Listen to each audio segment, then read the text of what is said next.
दोस्तों हाल ही में मैंने Amazon प्राइम पे हॉलैंड नाम की एक साइकोलॉजिकल थ्रिलर मूवी देखी है। आज की वीडियो में हम इस फिल्म की कहानी को जानते हुए इससे जुड़ी कुछ थियरीज पे बात करने वाले हैं। तो कहानी की शुरुआत नैन्सी वैंडर ग्रूट नाम की औरत को दिखाते हुए होती है जो हॉलैंड मिशिगन में रहती थी। हॉलैंड एक काफी सुंदर सा टाउन है जहाँ के ट्यूलिप्स काफी फेमस हैं। नैन्सी अपने लाइफ के बारे में बताती है जहाँ वो एक हाई स्कूल में एज ए कुकिंग इंस्ट्रक्टर काम करती हैं। साथ ही वो एक होम मेकर भी थी जो अपने पति फ्रेड और बेटे हैरी के साथ रहा करती थी। नैन्सी की बातों से हमें रियलाइज होता है कि उन्हें हॉलैंड में रहना काफी पसंद है क्योंकि यहाँ उसकी लाइफ काफी पिक्चर परफेक्ट है। मतलब इतनी परफेक्ट कि कभी कभी नैन्सी को लगता है कि क्या ये सब वाकई में सच है या फिर सिर्फ उसकी कल्पना है। खैर अब हम एक रोज नैन्सी को उसका ईयर रिंग ढूंढते हुए देखते हैं और एक ईयर रिंग ना मिलने पे उसका सीधा शक हैरी के बेबी सिटर पे जाता है। नैन्सी बेबी सिटर कैंडी को कन्फ्रंट भी करती है लेकिन वो बेचारी कहती है कि उसने तो बस इनके फ्रिज से बेकन चुरा के खाया था और उसे ईयर रिंग के बारे में कुछ भी नहीं पता।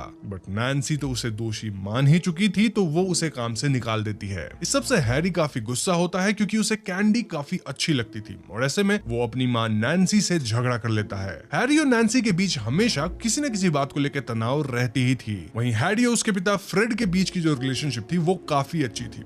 ये दोनों घंटों एक रूम में बैठ के टाउन का मिनिएचर मॉडल प्रिपेयर करते रहते थे। वैसे यहाँ मैं आपको बता दूं कि फ्रेड एक आई डॉक्टर है। अब आगे हम देखते हैं कि डिनर के वक्त भी नैन्सी पैरानॉइड हो रही थी अबाउट हर लॉस्ट ईयररिंग और वो ऐसे ही छोटी छोटी बातों पे शक किया करती थी। उसी डिनर के दौरान फ्रेड नैन्सी को बताता है कि उसे कल एक दिन के लिए फ्रैंकनमर्ट जाना है। क्यों? क्योंकि वहां उसका कॉन्फ्रेंस है और वो परसों ही लौट आएगा। इस बात से नैन्सी थोड़ा अपसेट तो होती है लेकिन कुछ कहती नहीं है। तो अगली सुबह नैन्सी अपना कुकिंग क्लास कराती है और वहां हम उसके एक दोस्त डेव से मिलते हैं जो कारपेंट्री इंस्ट्रक्टर था। नैन्सी उसे काफी अच्छा दोस्त मानती थी और आए दिन उसे अपने लाइफ में हो रही चीजों के बारे में बताया करती थी। जैसे आज वो कैंडी के ईयर रिंग चुराने वाली बात उसे बताती है। लेकिन डेव यहाँ कहता है कि कैंडी एक ही ईयर रिंग क्यों चुराएगी? मतलब अगर खुद पहनने के लिए लेना होता तो दोनों ही उठा लेती ना। तभी ये दोनों बाहर स्क्विग्स नाम के ट्रक ड्राइवर को भी देखते हैं जिसका बेटा इसी स्कूल में पढ़ता था। खैर अब डेव बातों बातों में नैन्सी को बताता है कि अगले हफ्ते उसका भी फ्रेड के क्लिनिक में अपॉइंटमेंट है क्योंकि उसकी आंखों में कुछ प्रॉब्लम हो गई है। एनीवेज अब दोपहर में नैन्सी अपने बेटे हैरी को स्कूल से पिक करने जाती है लेकिन हैरी आज रात अपने फ्रेंड के साथ स्लीप ओवर पार्टी में चला जाता है। ऐसे में नैन्सी पूरी तरह से अकेली पड़ जाती है क्योंकि अगर आपको याद हो तो फ्रेड भी कॉन्फ्रेंस के लिए ही बाहर गया था। तो अकेलेपन से तंग आकर नैन्सी फ्रेड के होटल कॉल लगाती है लेकिन वो कॉल नहीं उठाता। अब नैन्सी पूरे घर में अपना ईयर रिंग ढूंढने लगती है और वो मिनिएचर मॉडल वाले रूम में भी सर्च करने लगती है। इसी दौरान उसे एक बॉक्स मिलता है जहाँ कई सारे पोलरॉइड कैमरा के रोल्स रखे थे और एक पार्सल भी था फ्रेड के नाम पे। नैन्सी ये देख के शॉक में आ जाती है क्योंकि उनके घर में पोलरॉइड कैमरा तो था ही नहीं, तो फिर उन रोल्स का क्या काम। खैर अब अगली सुबह फ्रेड वापस आ जाता है और नैन्सी उसके कपड़े वॉश करने लगती है जिसके चलते उसे फ्रेड के पॉकेट से एक पार्किंग टिकट मिलता है जो कि मैडिसन टाउन का था। अब ये देख के नैन्सी और भी ज्यादा चिंतित हो जाती है क्योंकि फ्रेड तो कभी भी मैडिसन गया ही नहीं था, तो उस पे ये टिकट आया कैसे?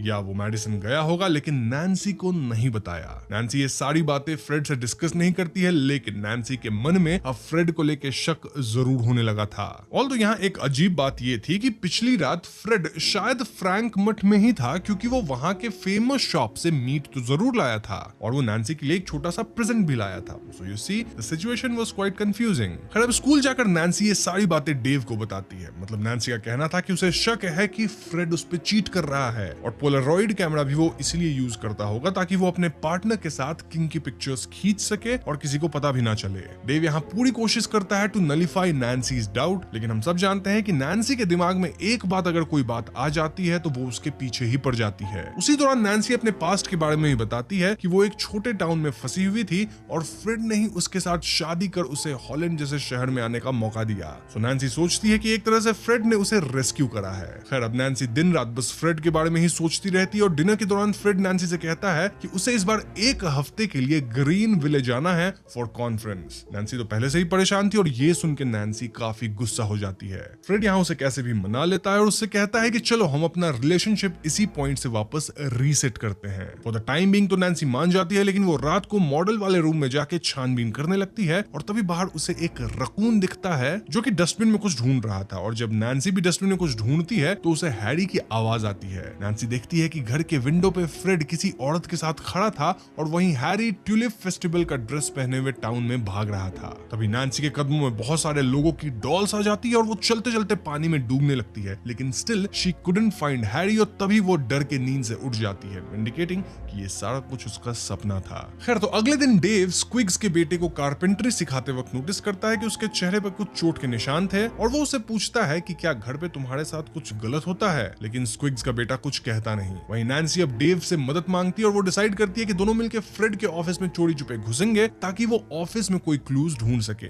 नैन्सी का मानना था कि क्योंकि उसे घर पे कोई फोटोग्राफ्स नहीं मिले थे तो हो ना हो उसे ऑफिस में कुछ तो जरूर मिल जाएगा। डेव पहले तो इस बात के लिए नहीं मानता, लेकिन नैन्सी के बार बार कहने पे वो प्लान में शामिल हो जाता है। नैन्सी डेव को बताती है कि जिस दिन वो फ्रेड के पास अपॉइंटमेंट के लिए जाएगा उस दिन डेव कैसे भी करके वॉशरूम की खिड़की को खुला छोड़ दे ताकि रात को नैन्सी उसी के थ्रू घुस के ऑफिस में छानबीन कर सके। इसी प्लान के चलते नैन्सी घर वापस आकर फ्रेड से कहती है कि आने वाले फ्राइडे में वह ग्वेन के साथ मिलके जिंगर मैन जाना चाहती है और ये दोनों बाप बेटे अपना ख्याल रख ले फॉर एन इवनिंग। इस पे फ्रेड भी इजीली हाँ कर देता है। तो फ्राइडे का दिन आता है और डेव एज यूजुअल चला जाता है अपने आई अपॉइंटमेंट के लिए। वो फ्रेड से आई टेस्ट करवाता है जहां फ्रेड उससे पूछता है कि क्या तुम मेरी वाइफ को जानते हो। इस सवाल के जवाब में डेव ना कहता है और ड्यूरिंग एग्जामिनेशन ही वो वॉशरूम चला जाता है। क्यों? वेल, अपने काम को अंजाम देने। लेकिन वहां एक पुलिस वाला भी आया होता है जिसे देख डेव पैनिक करता है और विंडो वाला काम होते ही तुरंत ही क्लिनिक छोड़ भागने लगता है। पुलिस वाला भी उसके पीछे भागने लगता है, लेकिन टू हिज रिलीफ वो बस डेव का कोट रिटर्न करने आया था जो डेव वॉशरूम में ही भूल गया था। अब इस सबसे डर के डेव नैन्सी से कहता है कि वो इस प्लान में नहीं शामिल होना चाहता और तो और उसे रात में किसी के साथ डेट पे भी जाना है। ये सुन नैन्सी बहुत अपसेट हो जाती है, लेकिन उसे अपसेट देख डेव रात के प्लान के लिए मान जाता है। इनफैक्ट डेव यहाँ कन्फेस भी करता है कि उसे किसी के साथ डेट पे जाना नहीं था, वो ऐसे ही झूठ बोल रहा था ताकि नैन्सी उसका पीछा छोड़े। और हाँ, नैन्सी ये भी ना समझे कि डेव एक लूजर है जिसके पास अपनी कोई लाइफ नहीं है। नैन्सी कहती है कि वो डेव के बारे में ऐसा नहीं सोच सकती और अचानक से दोनों एक दूसरे को किस भी कर लेते हैं। आई मीन नैन्सी यहाँ अपने हस्बैंड के अफेयर को पकड़ना चाह रही थी जो कि अभी तक पुख्ते तरह से साबित नहीं है, लेकिन यहाँ तो वो खुद ही अफेयर करने लग गई थी। खैर, रात को दोनों फ्रेड के ऑफिस में जा पहुंचते हैं जहां नैन्सी वॉशरूम की खिड़की से अंदर घुस जाती है और डेव बाहर रुक के ही गार्ड करता है। अब अंदर नैन्सी को एक सीक्रेट चेंबर मिलता है जिसके अंदर उसे एक फोटो एल्बम मिलती है, साथ ही कई सारे क्रेडिट कार्ड्स। खैर, हम फ्रेड को भी देखते हैं जो अपने बेटे हैरी के साथ बाहर डिनर पे आया हुआ था, लेकिन अचानक उसे ग्वेन का फोन आता है जो अपने बेटे के इमरजेंसी इलाज के लिए फ्रेड को कॉल लगाती है और फ्रेड भी उसे क्लिनिक आने को कहता है ताकि वो उसके बेटे को ट्रीट कर सके। अब यहाँ मामला फंस गया क्योंकि अगर आपको याद हो तो नैन्सी यही बहाना बनाई थी कि आज शाम वो ग्वेन के साथ बाहर रहेगी। खैर, आगे हम फ्रेड और ग्वेन को क्लिनिक के बाहर आते हुए देखते हैं जिसे देख डेव नैन्सी को कॉल लगाता है। वहीं हम नैन्सी को उन्हीं क्रेडिट कार्ड का नंबर्स वगैरह कॉपी करते हुए देख रहे थे और उसे उस पुराने एल्बम में ब्लॉन्ड क्वीन नाम की किसी औरत के घर का पिक्चर मिलता है और उसकी तस्वीर भी मिलती है, लेकिन एल्बम में ज्यादातर कुछ घरों की फोटोग्राफ्स थी और वहां कोई लड़की वगैरह या कोई आपत्तिजनक पिक्चर तो नहीं थी। तो हाँ, इसी दौरान नैन्सी लकीली डेव का कॉल उठा लेती है और वो कैसे भी गिरते पड़ते डेव के ऑफिस के वेंटिलेशन के जरिए बाहर आती है, जिसके बाद डेव और नैन्सी दोनों वहां से भागते हैं। एनीवेज, तो आगे ऑफिस के अंदर फ्रेड ग्वेन के बेटे का इलाज करता है, लेकिन उसी दौरान उसे अपने कमरे से कुछ आवाजें आ रही थी। ऐसे में वो जाके चेक करता है लेकिन उसे वहां कोई मिलता नहीं, ऑल्दो उसे नैन्सी के ब्रेसलेट के टुकड़े जरूर मिलते हैं। साथ ही वो ग्वेन से भी पता लगा लेता है कि उसका नैन्सी के साथ कभी कोई प्लान बना ही नहीं था। इससे फ्रेड काफी हार्ट ब्रोकन हो जाता है और वो समझ जाता है कि नैन्सी उसके पीछे उसके ऑफिस में कुछ तो छानबीन करने आई थी। वहीं दूसरी तरफ डेव और नैन्सी अपने काम को अंजाम देके बड़े खुश होते हैं और वो आपस में इंटीमेट होने लगते हैं। तभी बाहर से स्क्विग्स उसका बेटा डेव पे रेसिस्ट कमेंट करता है और उसके विंडोज पे टोमेटो वगैरह भी फेंकता है। डेव इससे गुस्से में बाहर जाता है और स्क्विग्स को भला बुरा कहता है, लेकिन दोनों ही वहां से फरार हो जाते हैं। डेव इस सबसे काफी परेशान हो चुका था और वो नैन्सी से कहता है कि वो उसके साथ रहना चाहता है, लेकिन ऐसे चोरी छुपे नहीं। मतलब नैन्सी को कमिट करना होगा कि वो फ्रेड को छोड़ देगी और डेव से शादी करेगी। अगर नैन्सी कमिट नहीं कर सकती तो वो इस सबसे बाहर है। लेकिन नैन्सी, जो कि फ्यूचर का नहीं सोच रही थी, वो फ्रेड को छोड़ने से मना करती है और अपने घर वापस आ जाती है। घर आके वो सोफे पे सो जाती है और जब फ्रेड आता है वो पूछता है कि नैन्सी का आउटिंग कैसा रहा, जिसपे नैन्सी झूठ बोल देती है कि हाँ, बहुत बढ़िया था, बहुत मजे किए हम। ये सुन के फ्रेड और भी ज्यादा उदास हो जाता है। खैर, अगले सुबह नैन्सी बैंक में कॉल करके पता लगाती है कि फ्रेड ने अपने सीक्रेट क्रेडिट कार्ड से एक सामान परचेज करा है फॉर जैनसन ज्वेलर्स और अब उसे विश्वास हो गया था कि फ्रेड उस पे चीट कर रहा है और ये ज्वेलरी पक्का किसी और लड़की के लिए है। लेकिन जब वो अपने बेडरूम में आती है तो उसे बेड पे एक बड़ा सा गिफ्ट बॉक्स मिलता है और उसके अंदर उसे जैनसन ज्वेलर्स का एक बॉक्स मिलता है। इस बॉक्स के अंदर नैन्सी के वही ब्रेसलेट के पीसेस थे जो वो पिछले रात ऑफिस इसमें फेंक आई थी। फ्रेड अब आराम से नैन्सी से बात करता है और पूछता है कि ऐसा आखिर हुआ क्या कि नैन्सी उस पर जासूसी करने लग गई है। बेसिकली यहाँ इन ए वे वो नैन्सी को समझा देता है कि वो उस पर चीट नहीं कर रहा है और वो कभी भी कुछ जानबूझ के छुपाया नहीं है। नैन्सी भी अब अपनी गलती पे शर्मिंदा थी क्योंकि उसने फ्रेड पे बहुत शक किया और ऐसे में दोनों वापस अपनी शादी को एक और चांस देने का प्लान करते हैं। और तो ध्यान रहे कि नैन्सी यहाँ वाकई में फ्रेड पे चीट कर चुकी है, लेकिन क्या फ्रेड भी उस पे चीट कर रहा है? वेल, हमें आगे पता चलेगा। अब यहाँ मैं आपको एक छोटा सा डिटेल बता दूं कि नैन्सी का जो वो ईयररिंग जिसके लिए वो कैंडी को अक्यूज करी थी, वो उसे उसी के घर में एक बटन्स वाली जार में मिल जाता है। इस सबसे नैन्सी समझ गई थी कि वो बेकार में ही दूसरों पे शक करके उन्हें अक्यूज करती है और अब वो ये गलती दोबारा नहीं दोहराना चाहती थी, इसलिए भी वो वापस अपने रिश्ते पे फोकस करने का सोचती है। अब स्कूल में भी डेव और नैन्सी एक दूसरे से दूरी बना के रखते हैं और दोनों के बीच बातचीत भी नहीं होती है, लेकिन ये दोनों एक दूसरे को मिस जरूर करते थे। खैर एक रोज एक गेट टुगेदर के दौरान पास्टर की वाइफ नैन्सी से पूछती है कि हैरी इस बार टुलिप फेस्टिवल में परफॉर्म करेगा ना, जिस पे ये फैमिली काफी एक्साइटेड हो जाती है। अब मैं आपको बता दूं कि हॉलैंड में एक ट्यूलिप फेस्टिवल होता था जहां बच्चे डांस वगैरह परफॉर्म करते थे वुडन शूज पहन के। तो हाँ, इस बार हैरी भी परफॉर्मेंस देने वाला था। एनीवेज उस रात को नैन्सी और फ्रेड इंटीमेट होते हैं, लेकिन नैन्सी को इसमें बिल्कुल भी इंटरेस्ट नहीं था। इनफैक्ट वो तो डेव के बारे में सोचती रहती है। अब कुछ दिन बाद नैन्सी डेव को कॉल करती है और उससे प्रॉमिस करती है कि वो फ्रेड को छोड़ देगी और वो अब इस शादी में नहीं रह सकेगी। इस शादी से नैन्सी सफोकेट होने लगी थी और उसे बस उसके बेटे की कस्टडी चाहिए, बाकी वो अब डेव के साथ रहना चाहती थी। डेव कहता है कि ये सब इतना आसान नहीं है, क्योंकि अगर नैन्सी फ्रेड को छोड़ेगी तो मोस्ट प्रोबेबली हैरी की कस्टडी फ्रेड को ही मिलेगी, इसलिए अगर वो पहले फ्रेड के अफेयर्स का कोई क्लूज ढूंढे तो शायद वो सारे शर्तें अपने तरीके से रख सकेगी। मतलब इन द कोर्ट वो प्रूव कर पाएगी कि फ्रेड ही बुरा है और इस तरह से हैरी की कस्टडी नैन्सी को मिल जाएगी। बस फिर क्या था, ये दोनों फ्रेड के पीछे लग जाते हैं उसके ग्रीनविल ट्रिप पे, जहां अब ये मिलके उसके अफेयर्स का प्रूफ इकट्ठा करेंगे। तो हाँ, फ्रेड अपनी मीटिंग के लिए निकल पड़ता है और नैन्सी भी हैरी को स्कूल छोड़ने चली जाती है। वो कैसे भी करके अपनी दोस्त को मना लेती है कि वो एक दिन के लिए हैरी का ख्याल रख ले और उसे कोई मेडिकल इमरजेंसी है। देन वो कार लेके निकल पड़ती है डेव के साथ फ्रेड का पीछा करने। अब ये दोनों फ्रेड की कार का पीछा करते हैं और देखते हैं कि फ्रेड अलग अलग शॉप्स से शॉपिंग कर रहा है और चलते चलते ये उसके होटल तक पहुंच जाते हैं। अब फ्रेड होटल के बार में ड्रिंक करने लग जाता है और डेव भी उसके पीछे पीछे बार में घुस जाता है। उसी दौरान नैन्सी कैसे भी फ्रेड की रूम की का जुगाड़ कर उसके रूम में घुस जाती है एंड देन वो वहीं पे सारा सामान चेक करती है जो फ्रेड ने अभी अभी खरीदा था। इसमें उसे एडल्ट टॉयज, कॉस्ट्यूम्स और डॉग फूड मिलता है। नैन्सी कुछ ठीक से समझ तो नहीं पाती, लेकिन वो इन सारे चीजों की पिक्चर जरूर खींच लेती है। वहीं बार में डेव फ्रेड की बातों को ध्यान से सुनता है ताकि नैन्सी को थोड़ा एक्स्ट्रा टाइम मिल सके। इनफैक्ट वो फ्रेड को अपने साथ ड्रिंक पीने के लिए बार बार रिक्वेस्ट करता है, लेकिन इस सब के बावजूद फ्रेड उसे नहीं पहचान पाता और वो जल्दबाजी में बार से निकल पड़ता है अपने रूम में जाने के लिए। ऐसे में डेव जल्दी से नैन्सी को कॉल करके आगाह कर देता है और समय रहते ही वो रूम से बाहर निकल कॉरिडोर में छुप जाती है। वहीं फ्रेड यहाँ पहुंच जाता है कि तभी उसे अपनी वाइफ नैन्सी के फोन की घंटी सुनाई देती है और वो चेक करने आगे बढ़ता है, लेकिन तब तक नैन्सी होटल से एग्जिट ले चुकी थी। मतलब ये काफी क्लोज कॉल था, लेकिन लकीली दोनों बच जाते हैं। खैर अब नैन्सी उस रात को अपने कार में ही बिता देती है और वो जल्दी जल्दी हैरी को स्लीप ओवर से पिक करने चली जाती है। वहीं डेव डिसाइड करता है कि वो फ्रेड को आगे फॉलो करेगा और कोई पुख्ता सबूत लेके आएगा। खैर अब कहानी दो हिस्सों में डिवाइड हो जाती है जहां सारी चीजें साइमल्टेनियसली चलेंगी, लेकिन मैं आपको एक एक करके बातें समझाऊंगा। शुरू करते हैं नैन्सी से। तो घर आते वक्त नैन्सी को कुछ रियलाइज होता है और वो फ्रेड का मॉडल वाला रूम चेक करती है। मॉडल में भी एग्जैक्टली वैसा ही एक घर था जो फ्रेड के पास से मिले फोटोग्राफ में था। मैंने आपको बताया था ना, लेसी एन फ्रॉम बोलोग्ना क्वीन वाला घर, तो हाँ वही था। और नैन्सी का दिमाग तो तेज था ही, तो वो सोचती है कि फ्रेड शायद इसी लेसी एन के साथ अफेयर कर रहा है, क्योंकि बस यही एक कनेक्शन था जो सारी चीजों को जोड़ रहा था। ऐसे में नैन्सी लेसी के नंबर पे कॉल करके उससे बात करने का ट्राई करती है, लेकिन फोन के उस साइड से कोई बताता है कि 3 साल पहले लेसी एन को किसी ने खत्म कर दिया था और पुलिस को सिर्फ उसकी बॉडी ही मिली थी। इनफैक्ट ये लेडी येल की थी, मतलब यहाँ की थी भी नहीं। अब इस बात को सुनकर नैन्सी काफी शॉक में आ जाती है और वो एक फोटोग्राफ की एक लेडी को देख के उसी का घर मॉडल में भी आइडेंटिफाई कर लेती है, जो शायद फिशर में रहती है। अब नैन्सी उन मॉडल्स के सारे घरों की जांच पड़ताल करती है और उसे कुछ सीरियल नंबर्स लिखे मिलते हैं, जिसमें से एक सीरियल नंबर उसी पार्किंग टिकट का होता है जो बहुत दिन पहले नैन्सी को फ्रेड के पॉकेट में से मिला था। नैन्सी अब इंटरनेट पे सर्च करती है अबाउट ऑल दीज थिंग्स। उसे एक शॉकिंग चीज पता चलती है कि जिस जिस जगह की पार्किंग टिकट की नंबर्स यहाँ लिखी हुई थी, वहाँ हर साल कोई न कोई औरत का कत्ल हुआ था। जी हाँ दोस्तों, नैन्सी को समझते देर नहीं लगती कि फ्रेड चीटिंग नहीं करता है, बल्कि वो तो सीरियली लड़की को टारगेट कर उनका शिकार करता है। अब नैन्सी तुरंत ये सारी बातें डेव को बताना चाहती थी, क्योंकि अपेरेंटली उसकी भी जान को खतरा हो सकता था और वो डेव को कॉल करने लगती है। वहीं अगर हम डेव पे आए तो वो फ्रेड का पीछा करते करते किसी सुनसान से जंगल वाले घर तक पहुंच चुका था और वो अपना कैमरा लेके फ्रेड के पीछे लग चुका था। फ्रेड वहां किसी लड़की से मिलने आया था और वो लड़की भी बड़े प्यार से फ्रेड का स्वागत करती है। अब क्योंकि डेव कैमरा लेके कार से निकल चुका था और उसका फोन कार में ही रह गया था, इसलिए वो नैन्सी का कॉल उठा नहीं पाता। और जैसे ही डेव उस लड़की के घर के अंदर घुसता है, उसे कई सारे डॉग्स वही फूड खाते हुए दिखते हैं जो फ्रेड लाया था। नाउ बेडरूम में क्या हो रहा था?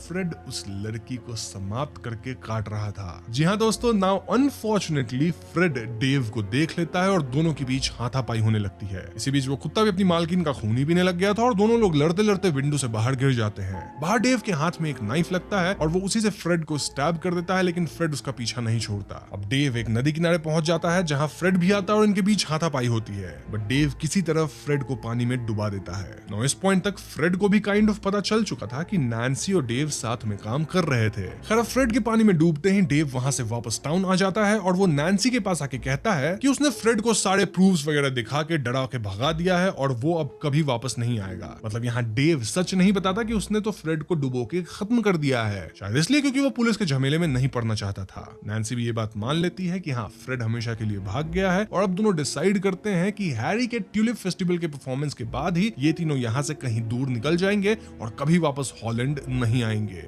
अब इस हादसे को कई दिन हो जाते हैं और हैरी हमेशा अपने फादर के बारे में पूछता रहता है, जिसपे नैन्सी बहाने बना देती थी। और वहीं डेव भी अब बहुत डर के जीने लगा था, इतना कि वो अपना गन भी वापस निकाल लिया था जिसे वो कई सालों पहले जमीन में दफना दिया था। डेव को अब अजीब तरह के नाइटमेयर्स भी आने लगे थे। इनफैक्ट उसे अजीब हैलुसिनेशंस भी हो रहे थे, जैसे कई सारे डॉग्स उस पर अटैक कर रहे हो एंड मेनी मोर थिंग्स, जो कि प्रूव करता है कि भैया उसका ट्रॉमा बहुत हद तक बढ़ चुका था। खैर ट्यूलिप फेस्टिवल का दिन आ गया था और हैरी का परफॉर्मेंस भी था। नैन्सी भी ग्वेन के साथ फेस्टिवल देखने आती है तो उसे पता चलता है कि इन कपल ने फ्रेड को भी देखा है फेस्टिवल में। जी हाँ दोस्तों, ये सुन के नैन्सी काफी परेशान हो जाती है और जैसे ही हैरी का परफॉर्मेंस खत्म होता है वो उसे लेने निकल पड़ती है। अब भीड़ में हम व्यूअर्स को भी फ्रेड दिखाई देता है। नाउ डेव भी फेस्टिवल में था तो उसे भी फ्रेड दिखाई देता है और वो अपना गन लेके फ्रेड का पीछा करने लगता है। हम भी देखते हैं कि फ्रेड अपने बेटे को हक कर रहा था और देखते ही देखते वो गायब हो जाता है। लेकिन इतने में नैन्सी डेव के पास गन देख लेती है और इससे डर के वो अपने बेटे को लेके अपने रेंटेड अपार्टमेंट में चली जाती है। यहाँ मैं आप व्यूअर्स को बता दूं कि नैन्सी फ्रेड के डर से अपना घर भी बदल ली थी। वहाँ दोनों अपने घर में छिप जाते हैं और डेव भी इनके पीछे आता है, लेकिन उसका उद्देश्य कोई गलत नहीं था, वो बस फ्रेड से इनको प्रोटेक्ट करना चाहता था।